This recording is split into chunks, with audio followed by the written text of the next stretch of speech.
The fastest way to the heart of a country is through its food.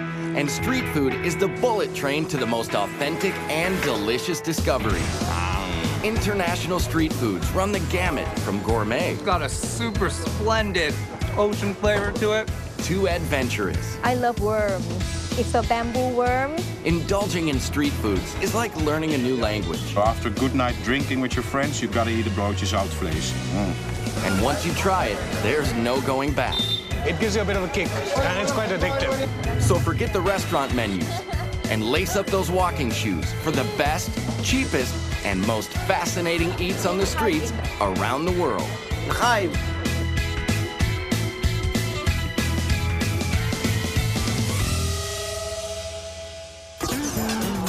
Food.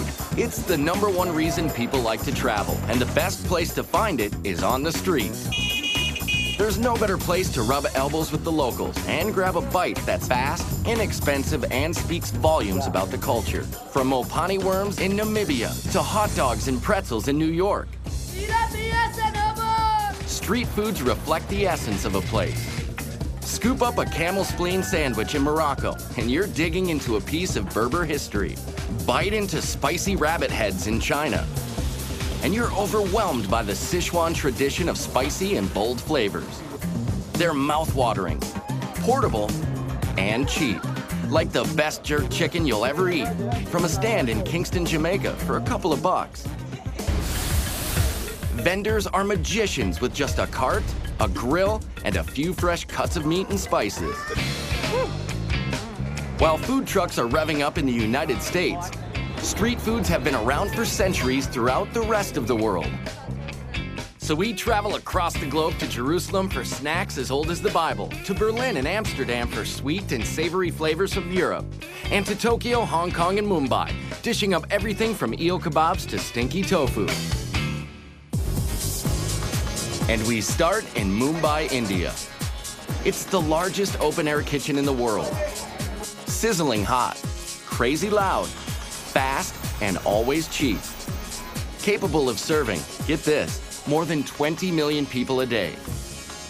Mumbai is India's most populous city, a magnet for people and foods from all over the country. You'll get a taste of every part of India on the streets of Mumbai. You won't get that anywhere else. Kalyan Karmakar is a market researcher, but his passion is blogging about street food of his native India. Warm temperatures and dirt-cheap food carts bring practically everyone outdoors to socialize and eat at the numerous cow gullies, which means eat streets. And like this cow gully in the Fort Commercial District, there are always stands noisily cooking up pav bhaji. Pav bhaji is a cross between vegetable stew and gravy served with hot buttered rolls. The base starts with potatoes hand-mashed in butter, along with diced tomatoes, onions, peas, and peppers. And then he's going to add his red masala and then spices and then a touch of lime. It originated to feed textile mill workers in the 1890s. So in India, we don't use spoons all the time. We use like our breads, our hands. It's really delicious. For me, it's really all about the butter. The price is easy to swallow too, just $1 for a plateful. A lot of the food in Mumbai is vegetarian because 80% of the population is Hindu. They consider cows to be sacred. But they do have their burgers, Bombay Burgers that is, otherwise known as Vada Pav. We call it Vada Pav. For you, it's Bombay Burgers. Mumbai's favorite food. It has no meat. It's just a carb fest of potatoes and spices mashed in a ball, coated with chickpea flour and deep fried. The Vada Pav sells for about 10 cents. Locals eat it for every meal. If you want to taste real Mumbai food, it's on the streets, available on the streets. Yeah. No need to go to a 5-star or any posh restaurant. Well, maybe, but it's better if you're weaned on a very spicy diet. The Bombay Burgers come with complimentary chili peppers, which would destroy adventurous eaters in most parts of the world. But not here. No, because we've grown up on this. So, you know, after this, like habanero peppers of Mexico, those are like kid stuff. Like, we can have that in our sleep. No doubt about it, the street food scene in Mumbai is gritty. Takeout is wrapped in newspaper, Everyone cooks, serves, and eats with their right hand, and sanitation issues make the tap water unsafe to drink, especially for Westerners. It's why most visitors pass up raw fruits, vegetables, and drinks. While there are eat streets all over Mumbai, you'll only find meat dishes in a handful of Muslim areas, like Bendi Bazaar in the oldest part of South Mumbai. It's home to the Borhi Mahalla neighborhood, with dozens of stands and holes in the wall where rich and poor rub elbows and break bread. Starting with the famous Indian flatbread called roti. Here at the Mohammed Khan Bakery, the process hasn't changed in hundreds of years. Whole wheat flour, water, and a pinch of salt. Hand-kneaded, flattened on a cloth-covered bowl, and then slapped inside a clay tandoor oven. Like even the aroma, it just makes you smile. I mean, this is like what bread was meant to be. They ship rotis all over India. And just down the block to this shop, cooking barahandi, or 12 vessels.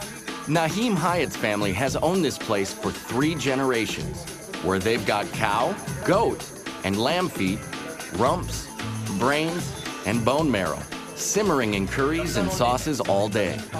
It takes 12 hours to get cooked. We put up the recipe in the morning, then we arrange it in the evening. Kalyan is joined by Mr. Mohsin. He's, one of the regulars here. And now we are going to start and we'll let you know how. So it's chota ka paya, and paya means trotters. Trotters. Paya means trotters. That's goat feet to you and me. This is just the marrow. We suck out the marrow out of bones, but they've done it for us. So you just got this like marrow over here, and you dip your roti into it, take it out. This is to be eaten with our hands, not with a knife or a fork. Yeah. And you sort of dunk it in. Yeah. So let's do that. Fond of such food. I love it. You've got a meaty flavor, so it's very, very decadent and sinful. And the slow cooking makes the meat literally melt off the bone, even a tailbone. Look at this. I mean, it's like one of Mr. Mohsin's mattresses. I mean, like it's like softer than a feather mattress. Fantastic. Good.